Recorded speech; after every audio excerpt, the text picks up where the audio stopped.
Department. Thank you sir. Shri Satyapal Singh. Sir, सबसे पहले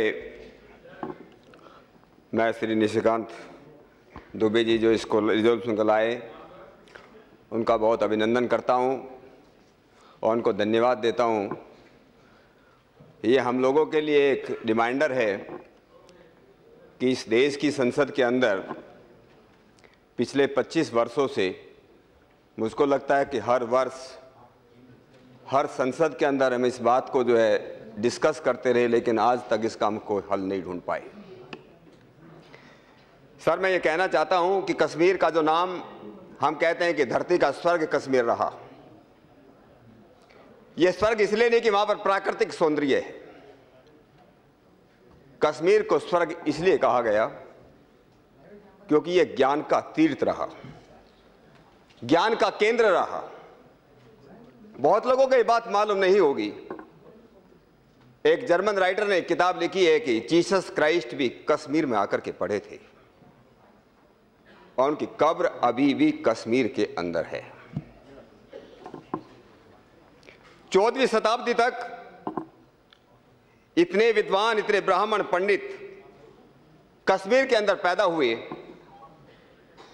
कि कल्लन ने अपने राज तरंगिणी में लिखा है कि कश्मीर के अंदर तिल के दाने के बराबर भी ऐसी कोई जगह नहीं जो तीर्थ न हो।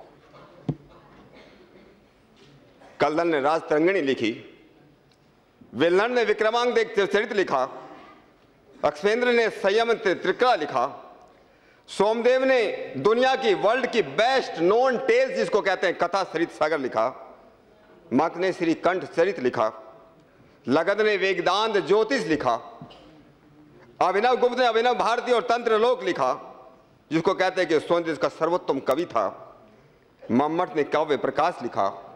इसलिए इतिहासकार कहते हैं कि शारदा की भूमि थी, गॉडेस ऑफ लर्निंग की भूमि थी, और इसलिए दुनिया के अंदर या इस देश के अंदर कश्मीर को जो स्वर्ग माना गया। ये स्वर्ग की भूमि आज नरक कैसे बन गई। कई मेरे से पहले वक्ताओं ने कश्मीर के पंडितों की बातें की। मैं ये भी याद दिलाना चाहता हूं कि 1948 के अंदर लगभग 65,000 हिंदू गुर्जर जो पाकिस्तान से आकर के कश्मीर जम्मू के अंदर बसे, ये दुर्भाग्य की बात है और पूरी कि आज भी जम्मू कश्मीर के अंदर ये लोग आज भी वोट नहीं डाल सकते। कश्मीर के अंदर, कश्मीर की विधानसभा के अंदर वोट नहीं डाल सकते, केवल लोकसभा में डालते हैं। इससे बात बनती नहीं है कि हम बाहर जाकर के तीर्थ यात्रा कर सकते हैं, लेकिन अपने आम को खाना नहीं मिलता है, उनके बच्चों को उनके स्कूल और कॉलेज में एडमिशन नहीं मिलता है, उनके बच्चों को नौकरी नहीं मिलती है, वो जमीन खरीद नहीं सकते। क्या हम लोगों के लिए दुर्भाग्य की बात नहीं है? कश्मीर के पंडित, मैं अपने साथियों को यह भी याद दिलाना चाहता हूं कि लश्कर तोयबा जो आतंकवादी संगठन है, ये केवल अभी पैदा नहीं हुए। आतंकवाद जब कश्मीर पंडित वहां से भागने लगे 1989 और 90 के अंदर शुरू हुए, 1960s के अंदर, बाद में लास्ट 1960s और अर्ली 1970s वहां के स्कूल्स और कॉलेजों के अंदर रेडिकल प्रीचर, जिहादी प्रीचर, जिहादी उपदेशक वहां पर एक काम कर रहे थे। ये जिहादी आतंकवादी जिहादी विचारधारा फैला रहे थे। 1960 के दशक में, 70 के दशक में जिनको पढ़ाया गया, और 1990 आते आते वे लोग आतंकवादी तैयार हो गए। हमारे देश की इंटेलिजेंस एजेंसीज के लिए कि हम लोग जागे नहीं। जिस प्रकार से हमारी ऑक्साई चीन एरिया की जमीन 1962 में नहीं ली गई, जो भारत और चीन की युद्ध हुआ उसके अंदर नहीं ली गई, उसे बहुत साल पहले ले ली गई, और हमारे देश को बहुत कई सालों के बाद मालूम चला जब वहां पर सड़कें बनी। इसी प्रकार से आतंकवादी गतिविधि केवल तब शुरू नहीं हुई उससे पहले मैं आपको एक उदाहरण देना चाहता हूं, एक कहानी बताता हूं, कहानी सच्ची बात है। 1986 के अंदर 1986 में, सर आप मुझे माफ करेंगे, एक मैं बताना चाहता हूं सच्ची कहानी। मैं एक टीम के साथ, एक पुलिस अधिकारियों के साथ 1986 के अंदर पहलगाम के आसपास एक खेत में अखरोट सुखाए जा रहे थे और हमारी टीम के साथ केवल मात्र एक वहां का लद्दाखी शकल का एक लद्दाखी बौद्ध पुलिस सब इंस्पेक्टर हमारे साथ था। हमने उसको कहा भी जाकर के पता करो, ये यहाँ पर जो अखरोट सूख रहे हैं, यहाँ से हम ताजे अखरोट खरीद लेते हैं। उसकी शकल और हमारी शकल देख करके वहां का किसान कहता है हम हिंदुस्तानियों को अखरोट नहीं बेचते हैं। ये उस तब की बात है। हम एक जगह, उससे पहले कई साल पहले एक जगह गए, वो कहता जब हम हिंदुस्तान में जाते हैं हमको ऐसा लगता है। उन लोगों ने हिंदुस्तान को अलग माना और कश्मीर को उन्होंने हमेशा से अलग माना, और इस भावना को हमने खत्म करने की बात नहीं की। इसलिए एलईडी कहती है Kashmir is the gateway, Kashmir is the gateway to the entire India. हम पहले कश्मीर को लेंगे, बाद में पूरे इंडिया के अंदर इस्लामीकरण करेंगे, पान इस्लाम फैलाएंगे। हिजबुल मुजाहिदीन भी यही कहता है, एलिट लश्कर तोयबा भी यही कहता है, और इसलिए वहां पर इस प्रकार किया गया। और किसने कश्मीरी पंडितों जानबूझ करके वहां से जो है वहां से भगा गया। हमारे देश का कोई भी बुद्धिजीवी नहीं बोला, हमारे देश का कोई जो है जो जिसको हम कहते हैं कि ह्यूमन राइट कमीशन, ये मानवतावाधिकार वाले जो लोग हैं, ये क्यों चुप हैं? छोड़ो, एक कहीं जेल में अगर किसी की नेचुरल जो है प्राकृतिक रूप से अगर मौत हो जाती है, ये वहां से जो है मेमो भेजते हैं, लेटर भेजते हैं, एक्सप्लेनेशन स्टेट गवर्नमेंट का कॉल करते हैं, लेकिन आज तक कश्मीर पंडितों के बारे में या जो गुर्जर जो 1948 के अंदर आए उनके बारे में आज तक किसी ह्यूमन राइट कमीशन ने आज तक कोई नोटिस नहीं निकाला। ये सब सो जाते, उनके बारे में कोई कभी कुछ लिखते नहीं। हमें जो है अगर उसका हमको जो इलाज ढूंढना है, सबसे बड़ा इलाज मैं ये कहना चाहता हूं अध्यक्ष महोदय,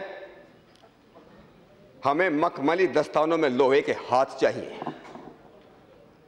मैं स्टैंडिंग कमेटी हूं एमएचए की, उसमें जब ये बात डिस्कस हुआ, ये बड़ी दुर्भाग्य की बात है, मैं अपने हमारे सारे संसद के लोग हैं अपने, मैंने कहा कि 90 इतना भारत सरकार इतना बजट कश्मीर को देती है, लेकिन गुजरों के बारे में आज तक उनको क्यों अधिकार नहीं गए? पिछले इतने वर्षों के अंदर कश्मीर गवर्नमेंट ने कोई उसके लिए उसमें कोई निर्णय नहीं लिया। मैं अकेला संसद सदस्य था उस कमेटी के अंदर जिसने कहा ये मेरी बात उसके अंदर रखी जाए कि जब तक ये लोग उनको अधिकार नहीं देंगे तब तक भारत सरकार से उनको बजटरी एलोकेशन नहीं दिया जाएगा। लोग बोलते नहीं चलता रहना चाहिए, चलता रहा 40 वर्षों 60 वर्षों चलता है, अभी भी चलता रहना चाहिए। गवर्नमेंट को जो है जिस प्रकार से जो है मैं ये कहना चाहता हूं, एक बात मैं उसको भूल गया, केवल मंदिर नहीं तोड़े गए। शायद शशिकांत दुबे जी ने कहा था, जहां तक मुझे याद है 600 से ज्यादा गांवों का इस्लामीकरण किया गया, उनके नाम बदल दिए गए। उनके बारे में कोई बोलता नहीं है, उनमें कोई बोलता नहीं है कि ये इस्लामीकरण कर देगा, नाम बदल देगी, उनके नाम बदल देगी। अभी जो है मेरे से पहले सोगा दादाजी आदरणीय बोल रहे थे कि हमको 370 जो है खत्म करने की जरूरत नहीं है। इससे मालूम चला हम कितने टॉलरेंट हैं। मैं खत्म कर रहा था 2 मिनट में। हम कितने टॉलरेंट हैं। अगर हाथ में कैंसर हो जाए या शरीर में कैंसर हो जाए, उसको टॉलरेंस नहीं कहते, उसको निकालना ही पड़ता है। 370 इस देश के लिए इरिटेंट है, इस देश की राष्ट्रीयता के ऊपर धब्बा है। जब तक 370 देश के अंदर राष्ट्रीयता नहीं फैलाई जा सकती, जब तक 370 करके कि वहां जाकर के कोई बस नहीं सकता, कोई रह नहीं सकता, वो कश्मीरी अलग है और हिंदुस्तान अलग है। जब तक ये 370 रहेगी तब तक ये कश्मीर के अंदर राष्ट्रीयता नहीं आ सकती। 370 इसलिए जो है खत्म होनी चाहिए। मैं ये भी कहता हूं, अलगाववादी लोग, वहां के अलगाववादी लोग को वहां पर जो है हाउस अरेस्ट किया जाता है। क्या उनके ऊपर यूएपीए हमारा जो कानून है उसके अंदर एक्शन नहीं लिया जा सकता? नस्तर को काटना पड़ता है। उन ऐसे लोगों के लिए केवल मात्र समझाने से बात नहीं बनती। और ये अगर अलगाववादी आज भी अगर अलगाववादी वहां पर रह के काम करते हैं, ये हम लोगों के लिए शर्म की बात है। मैं कहता हूं कि जिस प्रकार से जितने पंडितों घर जमीनों पर कब्जा किया है उनको खाली करवा, उनके खिलाफ 3 महीने का समय दिया जाए और सख्त कार्रवाई की जाए। सरकार को उसमें तय करना पड़ेगा। समाप्त करेंगे। मैं खत्म कर रहा हूं सर, बस मैं लोकतंत्र की रक्षा के लिए, सर लोकतंत्र की रक्षा के लिए, हमारे पड़ोसी हैं, हम जानते हैं। लोकतंत्र की रक्षा के लिए अगर राज को हिंसा करनी पड़े, वो हिंसा नहीं, वो धर्म है। वो हिंसा नहीं, वो धर्म है। लोकतंत्र की रक्षा के लिए, राष्ट्र की रक्षा के लिए अगर हमको वहां के पंडितों को बसाने के लिए अगर वहां पर हम हिंसा का सारा, वो हिंसा नहीं कहे, वो हमारा राष्ट्र धर्म है और उसका हमको साथ लेना चाहिए, उसको लगाना चाहिए।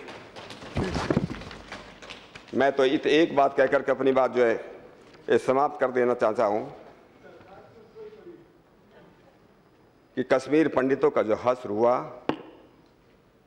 उसका दुख अतुलनीय है। ये सरकारों की अकर्मण्यता का, असहायपन का एक ऐतिहासिक उदाहरण है। आज भी हम कहते रहे जो हुआ कि अपूज्यः यत्र पूज्यन्ते पूज्यांते व्यतिक्रमे त्रीणि तत्र भविष्यन्ति रोगम दुर्भिक्षम भयम। जिस समाज के अंदर, जिस देश के अंदर पूज्य लोगों का निरादर तिरस्कार होता हो और बुरे लोगों का जो है उनको प्रोटेक्शन दिया जाता हो, आतंकवादी और गांववादियों को प्रोटेक्शन दिया जाता हो और आपको तो मालूम होगा उनको पैसे दिए जाते हो, वहां यही होने वाला है। वहां दुख और असर अलग अलग तरह की जो। ठीक है डॉक्टर साहब, समाप्त करें। ठीक है, मैं सर खत्म कर रहा हूं। मैं इतनी बात कहता हूं कि उज्जवल रहा अतीत, कश्मीर बड़ा उज्जवल इतिहास रहा, उज्जवल रहा अतीत, तो भविष्य भी महान है अगर संभल जाए वो जो वर्तमान है।